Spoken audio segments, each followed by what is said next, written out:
이제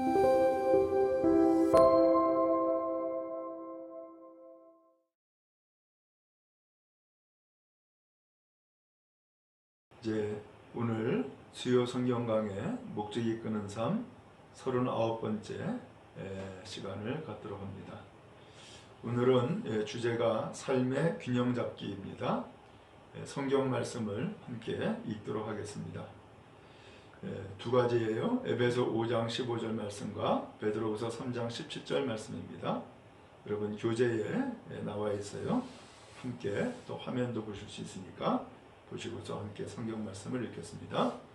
그런즉 너희가 어떻게 행할 것을 자세히 주의하여 지혜 없는 자 같이 말고 오직 지혜 있는 자 같이 하여. 에베소서 5장 15절 말씀입니다. 그 다음에 베드로후서 3장 17절 말씀 또 읽습니다. 그러므로 사랑하는 자들아 너희가 이것을 미리 알았은즉 무법한 자들의 미혹에 이끌려 너희 굳센 데서 떨어질까 삼가라. 아멘. 삶의 균형 잡기 이제 함께 오늘 또 이 교재를 통하여서 말씀을 나누는 시간 갖도록 하겠습니다. 교재 다 피셨죠? 네.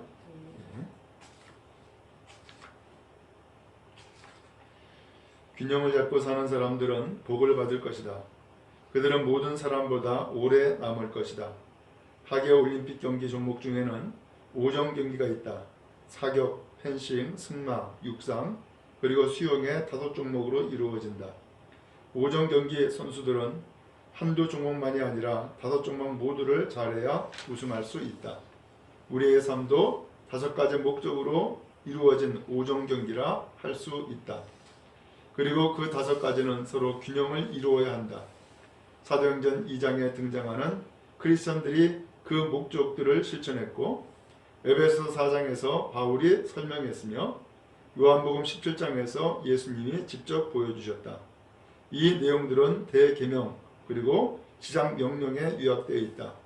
이 두 명령은 이 책의 내용, 즉 우리의 삶에 대한 하나님의 목적을 요약해준다. 여러분 5종 경기라고 들어보셨죠?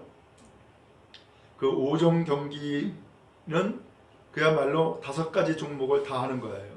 그래서 풀코스로 같이 5가지 종목을 다 하는 것인데 거기에서 한두 가지만 잘해가지고서 이길 수가 없다는 거예요. 5가지를 고루고루 다 잘해야지만이 비로소 우승할 수가 있는 것이죠. 마찬가지로 오늘 우리의 신앙의 삶도 똑같다는 거예요. 5가지 종목이 5종 경기에 5가지 종목이 있는 것처럼 우리의 신앙의 삶에도 바로 이 5가지 우리가 잘 해야 될 일들이 있다라고 설명하고 있는 거예요. 자, 그럼 5가지가 뭘까? 한번 여러분 같이 한번 좀 읽어봅시다. 1절, 1번 시작. 마음을 다해 하나님을 사랑하라. 우리는 하나님의 기쁨을 위해 지음받았고 그래서 우리의 목적은 예배를 통해 하나님을 사랑하는 것이다. 우리가 잘해야 될 5가지가 있는데 그 중에 첫 번째가 마음을 다해 하나님을 사랑하라는 거예요. 그리고 하나님을 사랑하는 것을 표현한 것이 바로 예배인 거예요. 두 번째예요. 또 읽습니다. 내 이웃을 내 몸과 같이 사랑하라. 우리는 섬김을 위해 지음받았고 그래서 우리의 목적은 사역을 통해 다른 사람들에게 사랑을 보여주는 것이다. 오늘 하나님은 우리를 섬김을 위해서 이 세상에 태어나게 하셨다는 거예요. 그래서 오늘 우리는 다른 사람들을 그야말로 섬김을 통하여서 하나님의 사랑을 보여줘야 된다라고 하는 거예요. 그 다음에 세 번째예요. 가서 모든 족속으로 제자를 삼아라. 우리는 사명을 가지고 태어났고 그래서 우리의 목적은 전도를 통해 하나님의 메시지를 나누는 것이다. 그래서 세 번째로 오늘 우리가 또 이루어야 될 일들은 바로 모든 족속을 제자 삼는 거예요. 곧 전도를 해야 된다라고 하는 거예요. 그 다음에 네 번째입니다. 아버지와 아들과 성령의 이름으로 세례를 주라. 우리는 하나님의 가족이 되었고 그래서 우리의 목적은 교제를 통해 그분의 교회와 하나가 되는 것이다. 오늘 우리는 가족이라는 거예요. 그래서 이 가족은 교제가 이루어지고 있죠. 그런 것처럼 오늘 교회 곧 성도들과 하나가 되는 가족을 이루는 삶, 바로 이것이 우리가 또 이루어야 될 일이다라고 하는 거예요. 그 다음에 5번째입니다. 내가 너에게 분부한 모든 것을 가르쳐 지키게 하라. 우리 그리스도를 닮아가도록 지음을 받았고, 그래서 우리의 목적은 제자들을 통해 성숙하게 성장하는 것이다. 예. 오늘 하나님께서 우리에게 가르쳐 주신 바를 잘 지키는 것, 바로 그것이 성숙이고 곧 성장이 되어지는 것이죠. 이와 같이 오늘 우리는 성장해야 된다라고 하는 것을 표현하고 있어요. 자, 그러면 이제 교재의 다음 내용들을 좀 읽어나갑니다. 대계명 여기부터 우리 김희 사모님 좀 읽어주세요. 대계명과 지상명령에 대해 온 마음을 다해 헌신할 때 우리는 위대한 크리스천이 될 것이다. 이 5가지 목적 사이에서 균형을 잡는 것은 쉽지 않다. 우리가 가장 열정을 품고 있는 것들을 지나치게 강조하고 나머지는 관가하는 경향이 있다. 교회도 마찬가지다. 하지만 우리는 맡은 바 책임을 위해 소그룹에 참여하고 우리의 영적인 건강을 정기적으로 점검하며 또한 우리의 발전 과정을 일기에 기록하고 우리가 배운 것을 다른 사람들에게 전함으로써 삶의 균형을 유지할 수 있다. 이 4가지 간단한 활동을 목적이 이끄는 삶을 위해 중요한 것들이다. 만일 진심으로 올바른 삶을 살기 원한다면 우리는 이러한 습관을 키워나가야 한다. 예. 자, 오늘 우리가 이 5가지 이 목적을 균형 잡고 성장해 나가는 것이 쉬운 바는 아니라는 거예요. 그렇지만 이것은 우리가 반드시 해야 될 일인 것이고, 또 오늘 우리가 이와 같이 영적 건강을 점검을 해가지고 우리가 계속해서 성장해 나가야 된다. 또 균형 잡힌 삶을 살아나가야 된다라고 표현하고 있어요. 자, 그러면 이제 이러한 목적 이끄는 삶, 곧 성장을 위해서 이와 같이 균형 잡힌 삶을 위해서 몇 가지를 오늘 이 교재에서 제시하고 있어요. 첫 번째로는 영적인 동역자나 소그룹에게 이야기를 하라 라고 되어 있어요. 우리 이성아 청년이 좀 읽어주세요. 목적이 이끄는 삶의 원칙들을 내면하는 가장 좋은 방법은 교육 사람들과 그것에 대해 이야기를 하는 것이다. 성경은 이렇게 말한다. 철이 철을 날카롭게 하는 것 같이 사람이 그 친구의 얼굴을 빛나게 하느냐. 우리는 공동체 속에서 가장 효과적으로 배운다. 대화를 통해 우리의 마음을 더 많이 다듬어지고 우리의 헌신도 깊어진다. 나는 당신에게 서고를 참여해서 이 책의 내용들을 함께 검토해 보기로 한다. 그 장의 의미와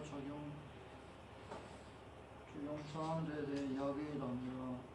그래서 이제 어떻게 하지와 같은 질문을 던지라. 나와 가족과 교회에게 무슨 의미가 있는가? 나는 그것에 대해 어떻게 해야 하는가? 바울은 이렇게 말한다. 너희는 내게 배우고 받고 듣고 공부를 해와라. 교육에서는 소그룹이나 성경국 모임에서 사용할 수 있는 그런 질문들을 수록해 놓았다. 예, 일단 거기까지요. 목적이 이끄는 삶의 원칙을 내면화하는 가장 좋은 방법. 소위 말하면 이 삶의 원칙들을 내 몸의 습관이 되도록 혹은 내 몸에 배기도록 하는 가장 좋은 방법은 그룹 사람들과 곧 다른 사람들과 그것에 대해서 이야기를 하라는 거예요. 그게 아주 효과적인 방법이다 라고 알려주고 있어요. 우리는 대화를 통해서 마음이 다듬어지고 우리의 헌신도 깊어진다 라고 하고 있어요. 그런 의미에서 우리가 잘 알듯이 교인들 간에서도 대화를 하면은 그 대화를 통하여서 나를 돌아보는 시간이 되어져요. 그리고 성숙한 시간, 그리고 더 나아가서 균형 잡힌 삶, 서로를 돌볼 수 있는 소중한 삶을 살 수 있는 기회가 되어져요.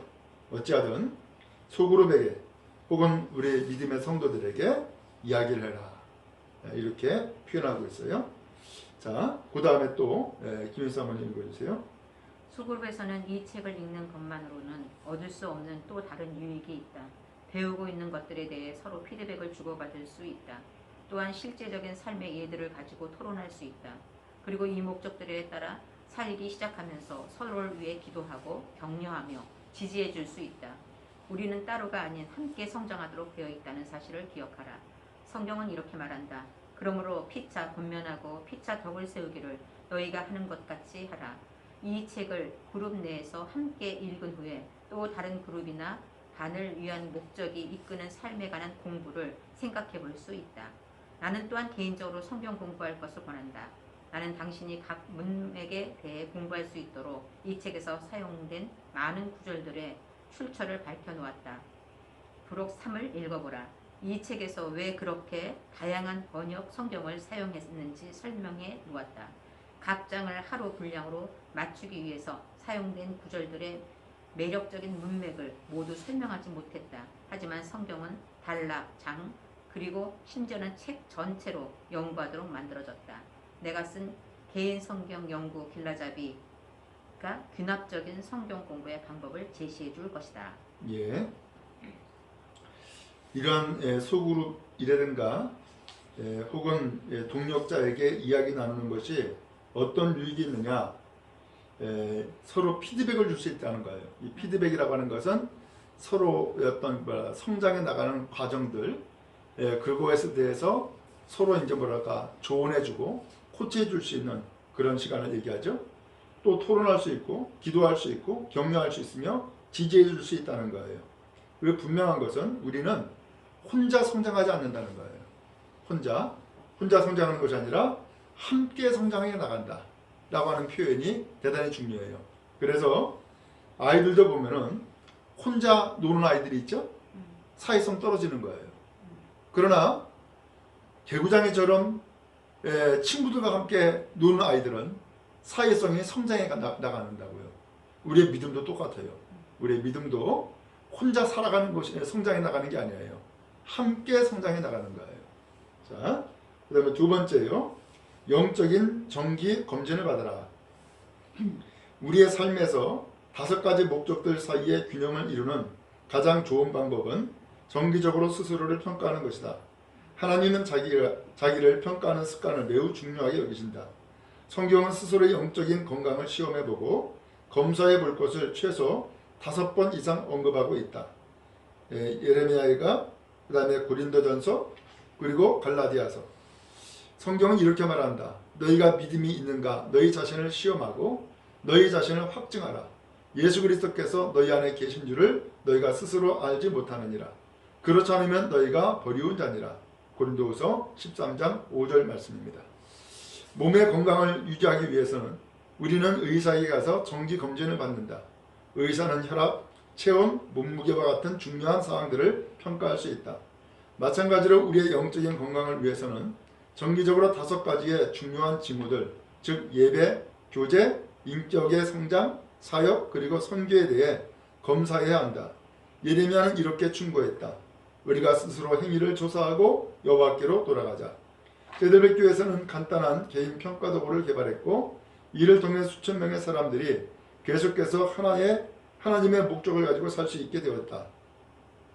만일 이 목적이 이끄는 삶의 영적인 건강 진단서를 원한다면 나에게 이메일을 보내라. 이 작은 도구가 당신의 삶의 건강과 성장을 위한 균형을 잡는 데 도움이 될 것이다. 바울은 이렇게 주장했다. 이제는 하려던 일을 마무리하십시오. 시작할 때와 마찬가지로 여러분이 가지고 있는 것으로 마치는 것도 간결하게 하십시오. 고린도후서 8장 11절 말씀. 영적인 정기 검진을 받아라 이렇게 표현을 했어요. 참 이게 중요한 표현인데 우리는 그동안에 신앙생활을 하는 데에 이 영적인 검진을 받으라고 하는 이야기가 사실 낯설어요. 왜냐하면 그런 이야기를 과거에 신앙생활 할 때 들어보질 않았거든요. 근데 이 릭 워렌 목사님은 이 목적이 이끄는 삶을 통하여서 교회를 이끌어 가는데 그러면서 검진을 할 수 있는 시스템을 갖췄다는 거예요. 이 내용을 보니까 제가 무슨 생각이 들었냐면은 병원에 가서 처음에 진찰을 받게 되면은 가장 먼저 뭐예요? 피를 뽑죠. 그러면 피를 뽑으면은 그 피에 모든 것이 다 담겨 있다는 거예요. 그런 것처럼 그 피를 통하여서 우리의 건강 상태를 확인할 수 있는 것처럼 오늘 우리의 신앙생활도 건강해야 되는데 건강하기 위해서는 우리가 검진을 받아야 된다는 거예요. 그래서 이 검진이 곧 나의 신앙생활이 어떻게 되어져 있는지를 확인하는 것이 되어지는 거죠. 그래서 오늘 우리도 이 영적인 검진을 받아야 되겠다라고 하는 거예요. 그래서 예배생활, 그 다음에 성도와의 교제, 그 다음에 인격이 성장되어지고 있는지, 그 다음에 사역, 곧 봉사의 일은 잘하고 있는지, 그 다음에 선교, 오늘 복음을 증거하고 전하고 있는지, 바로 이것이 영적 성장을 위한 정기검진 내용이 될 수 있겠어요. 자, 그 다음에 세 번째예요. 자신의 발전 과정을 일기에 적어라. 우리 이성아 청년이 그 세 번째 좀 읽어주세요. 하나님이 우리의 삶에 대해 가져오고 수행 과정을 강화시키는 가장 좋은 방법은 신앙 일기를 쓰는 것이다. 그것은 사건의 종류는 일기가 아니라 듣고 싶지 않은 행위의 교훈들을 적어 놓는 것이다. 성경은 이렇게 말한다. 그러므로 모든 들은 것을 우리가 사업분들의 상관치니 후여 쫓아내어 갈까 염려하며 너희는 기억해 놓은 것은 기억한다. 그려 적어 보는 것은 하나님이 우리의 삶을 통해 무엇을 하시는지 명확히 알 수 있도록 도와준다. 그것은 트로트만은 생각들이 한곳에 맺히며 혀에 엉켜 있던 것이 풀린다 하고 말했다. 성경은 이렇게 말한다. 모세가 여호와의 명대로 그 노령을 따라 그 진행한 것을 기억하였으니 모세가 하나님의 명령에 순종하고 이스라엘의 영적인 여정을 모두 기억해 놓은 것이 기쁘지 않은가. 만일 그가 게을리다면 우리는 출애굽에서 얻은 강력한 삶의 교훈을 배우지 못했을 것이다. 예, 거기까지요. 잘 읽었어요.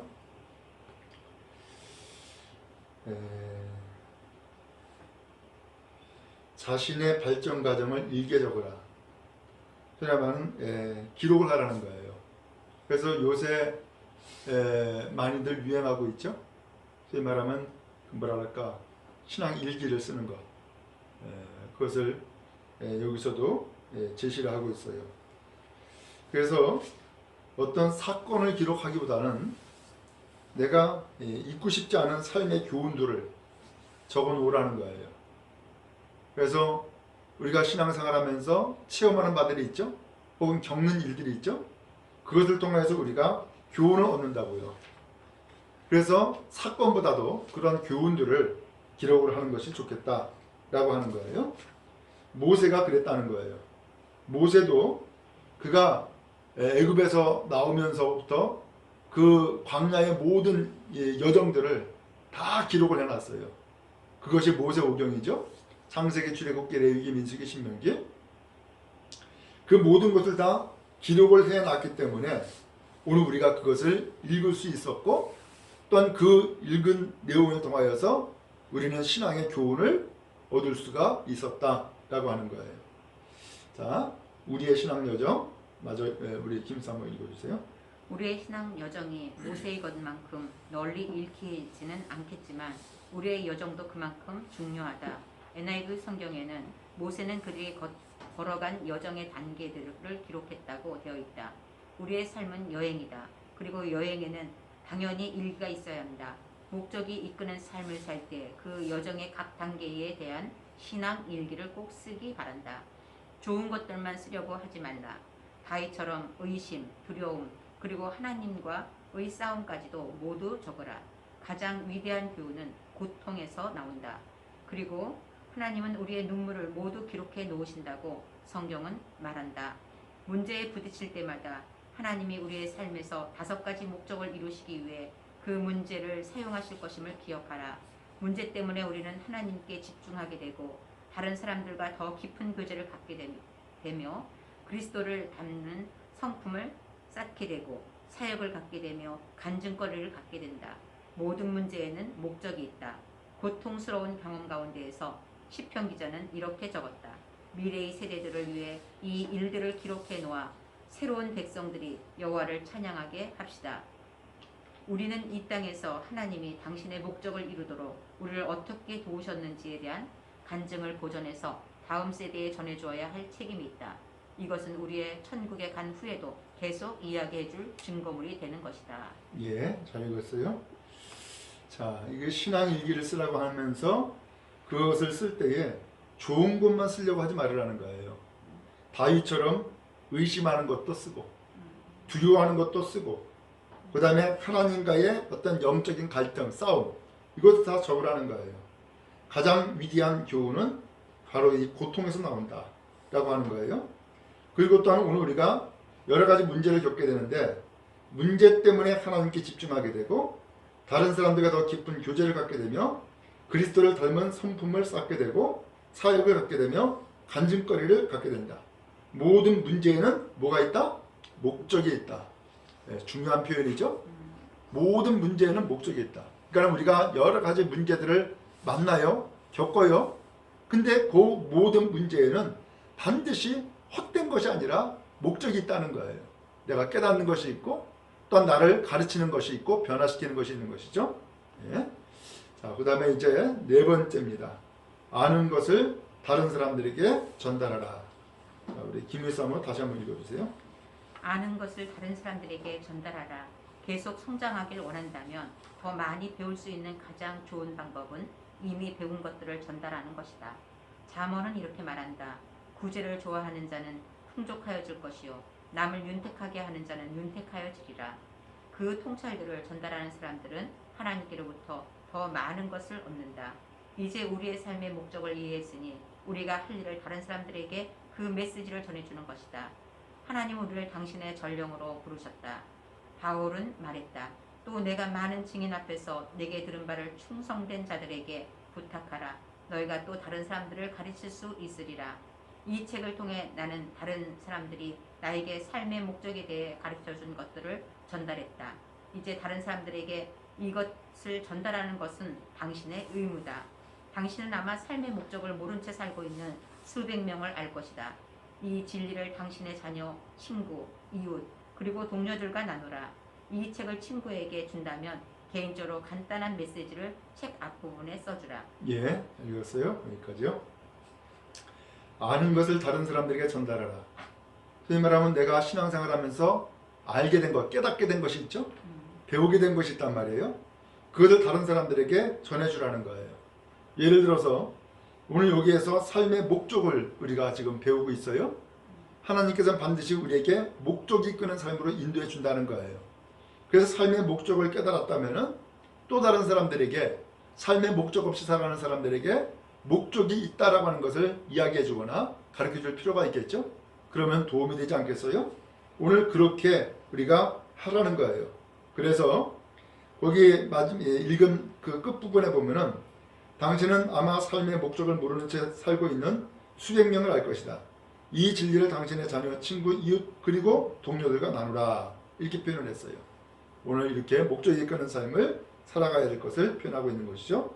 그 다음에 우리 하나님은 우리가 더 많이 알면 알수록 이성아 청년이 좀 읽어주세요. 하나님은 우리가 저번에 알면 알수록 복수를 가지고 다른 사람들을 돕기 원하신다.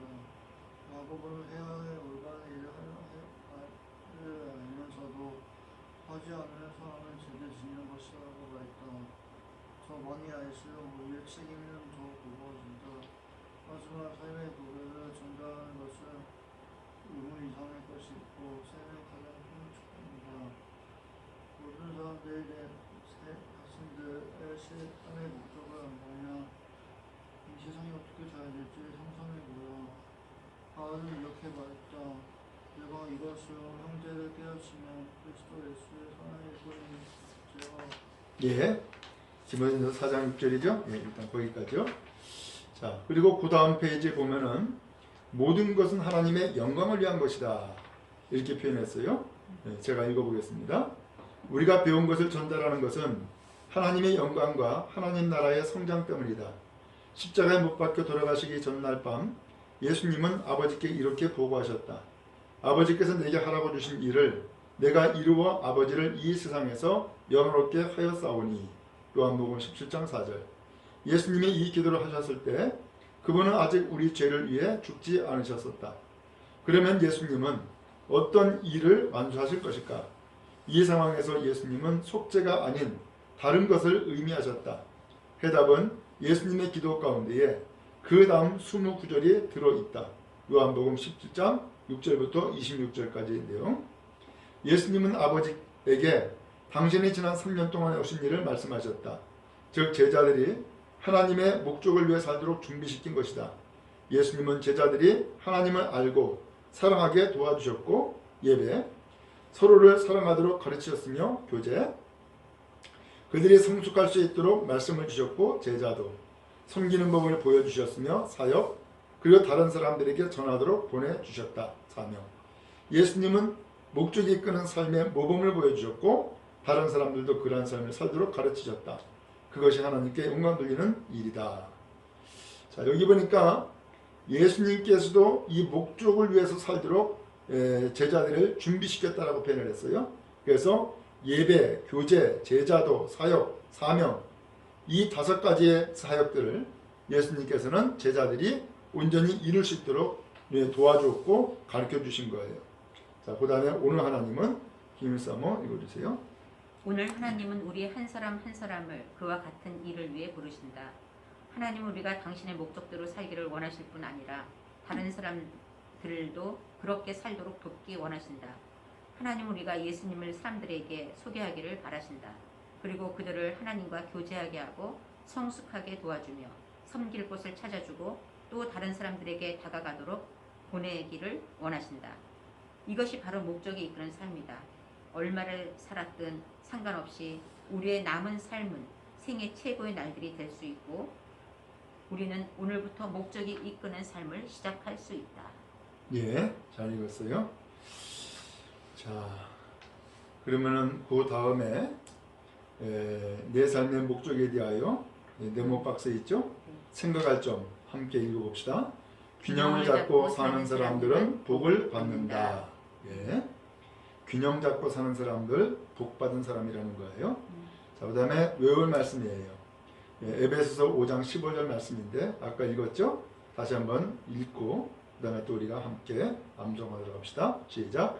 그런즉 너희가 어떻게 행할 것을 자세히 주의하여 지혜 없는 자같이 말고 오직 지혜 있는 자같이 하여. 에베소서 5장 15절 말씀. 그 다음에 삶으로 떠나는 질문이에요. 여러분 함께 이 질문 한번 읽어봅시다. 시작. 내 삶에 대한 하나님의 5가지 목적의 균형을 맞추기 위해서 어떤 점에서 말한 4가지 활동 가운데 무엇을 시작할 수 있는가? 예. 4가지 활동이라고 표현했는데 다시 한번 좀 우리가 한번 좀 봅시다. 4가지 활동. 첫 번째 뭐였었죠? 영적인 동력자나 소그룹에게 이야기해라 라고 하는 것을 읽었죠? 네. 자, 그 다음에 두 번째는 뭐였죠? 영적인 정기 검진을 받아라. 그 다음에 세 번째는요, 자신의 발전 과정을 일기에 적어라. 그 다음에 네 번째는요, 아는 것을 다른 사람들에게 전달해라. 자, 이렇게 해서 4가지 활동을 우리가 함께 나누었어요. 오늘 질문은 이 가운데에서 내가 먼저 무엇을 시작할 수 있는지 한번 이야기해봐라 라고 하는 것이 오늘 질문의 내용이었어요. 자, 오늘 이렇게 해서 삶의 균형 잡기 이것을 함께 나누었어요. 오늘 우리의 삶이 우리의 신앙이 균형 잡힌 삶으로 나갈 수 있기를 바랍니다.